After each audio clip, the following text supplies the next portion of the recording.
আসসালামু আলাইকুম, কেমন আছেন সবাই? সারা বছর গাছের দিকে তাকিয়েছিলাম কখন আম বড় হবে আর কখন খাবো। কলা পাতায় পোড়ামরিচ আর লবণ দিয়ে আম মাখানো একমাত্র গ্রামে গেলেই সম্ভব। কি নেই গ্রামে খেটে খাওয়া সহজ সরল মানুষগুলো বলা যেতে পারে মেহমান আপ্যায়নের সেরা। বাগান ভর্তি আম গাছ থাকলেও মাত্র একটা গাছেই আম হয়েছে, আর খুশি মনে অনেকগুলো কাঁচা আম পেরে দিল যা আমরা সবাই মিলে একসাথে মাখিয়ে খাবো। আর এই গাছের আমগুলো অনেক টক, কিন্তু পেকে গেলে খুবই মিষ্টি হয়। এবার আমরা আমগুলো নিয়ে বাগানে চলে যাচ্ছি, ভাবছি গাছের ছায়ায় বসে মাখাবো। আর এই আম মাখানোর জন্য সব থেকে বেশি প্রয়োজন কলা পাতা, যা আমরা শহরে বসে চাইলেও পাই না। কলা পাতায় যে কোনো রেসিপি অনেক বেশি মজার, এটা তো আমরা সবাই জানি, কিন্তু আপনারা কি কখনো আম মাখানো খেয়েছেন? আমি তো এই গরমে কলা পাতায় কাঁচা আম মাখানো খেতে গ্রামে চলে আসলাম। 12 মাসে পাকা আম খেয়েছি, তবে এর মজা সম্পূর্ণটাই আলাদা। বাগানে বসে যেহেতু কাঁচা আম মাখাবো, আবার কে রান্নাঘরে যায় মরিচ পোড়াতে, তাই এখানেই মরিচগুলো পুড়িয়ে নিলাম। আমগুলো একেবারে ফ্রেশ ছিল, তারপরও আমি সুন্দর করে পরিষ্কার করে নিয়েছি।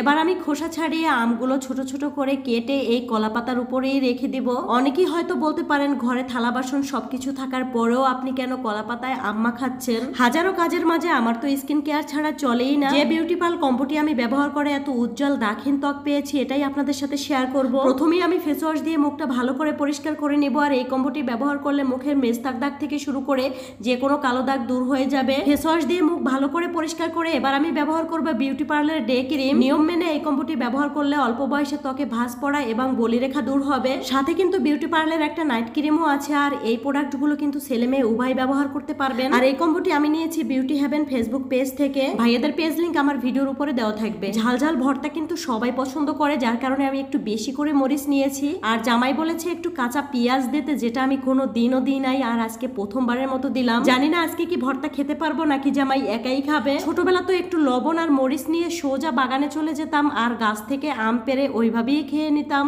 এই সময়টাতে ছোটবেলার স্মৃতি একটু বেশি মনে পড়ে। চারদিকে এত রোদ আর এত গরমের মধ্যে গাছের ছায়ায় অনেক বেশি শান্তি লাগছিল। এত বেশি আনন্দ ছিল যে কোনো কষ্টই মনে হয় নাই, মানে কোনো গরমই মনে হয় নাই। যদিও এখানে আমরা পরিবারের সবাই ছিলাম, কিন্তু ক্যামেরার সামনে কেন জানি কেউ আসতে চাচ্ছিল না। একবার মায়ের মুখে শুনেছি আগের যুগের মানুষেরা এইভাবে কলা পাতায় নাকি ভাতও খেত। তাহলে প্লেটকে আবিষ্কার করলো, এটাই তো ভালো ছিল, থালা বাসন পরিষ্কার করার কোনো ঝামেলাই থাকতো না। কলা পাতায় রান্না করে আবার কলা পাতাই খেয়ে নিতাম।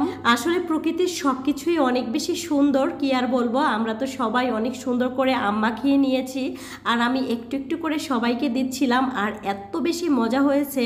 আজকে আমি টক ঝাল করে আম মাখিয়েছি, কিন্তু মিষ্টি দেই নেই, কারণ মিষ্টি দিলে আমার কাছে তেমন একটা ভালো লাগে না। রাজশাহী থেকে 12 মাসি পাকা আম এনে তো খেয়েছি, আবার শ্বশুরবাড়িও পাঠিয়েছি, তবে নিজেদের গাছের কাঁচা আম ভর্তার মজাই অন্যরকম। আম ভর্তা খেয়ে গাছের ছায়ায় শান্তিতে একটা ঘুম দিয়েছিলাম। আমার বাসা থেকে ভাইয়ের বাসা যেহেতু একটু কাছাকাছি, এই জন্য শান্তি কুড়াতে এই গ্রামটিতে চলে আসি, মানে ভাইয়ের বাসাতে চলে আসি। আর এখানে আসলে কখনো মনে হয় না যে আমি আমার ভাইয়ের বাড়িতে এসেছি, আমার কাছে মনে হয় আমি আমার বাবার বাড়িতেই এসেছি। অনেক বেশি শান্তি লাগে এই জায়গাটিতে আসলে। আর পরিবারের সবাই থাকলে তো কোনো কথাই নাই। কি নেই এখানে সব কিছু আছে, তবে এই জিনিসগুলো দেখারও কেউ নেই।